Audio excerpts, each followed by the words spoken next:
شیخ Saadi کا اصل نام شرف الدین اور لقب مصلح الدین تھا۔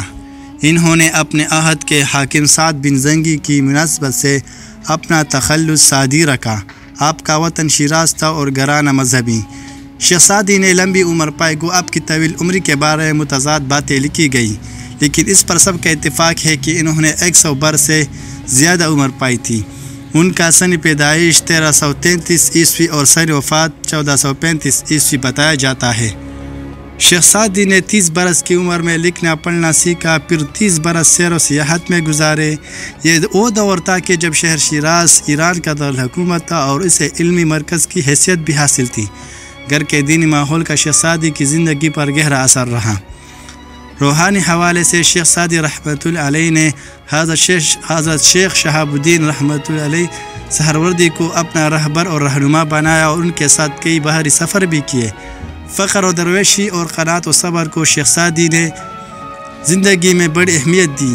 وہ حکمرانوں کے درباروں سے دور رہنا پسند کرتے تھے، مگر اپنے دور کی مجبوری کے باعث بادشاہوں کے قصیدے بھی لکھے۔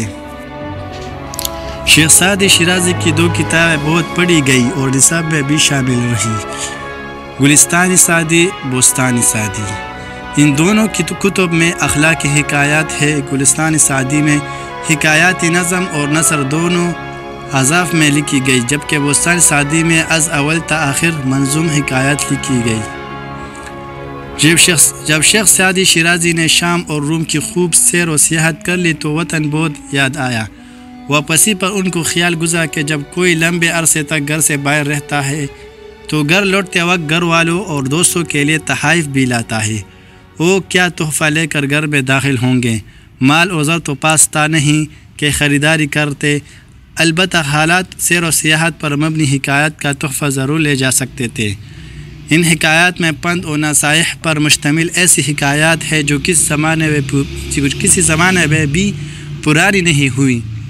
دنیا کے مختلف ممالک میں بالخصوص ایران، ہندوستان اور پاکستان میں مختلف مدرسوں، کالجوں اور جامعات کے نصاب میں گلستان سعدی اور بستان سعدی کے حصے شامل چلے آ رہے ہیں۔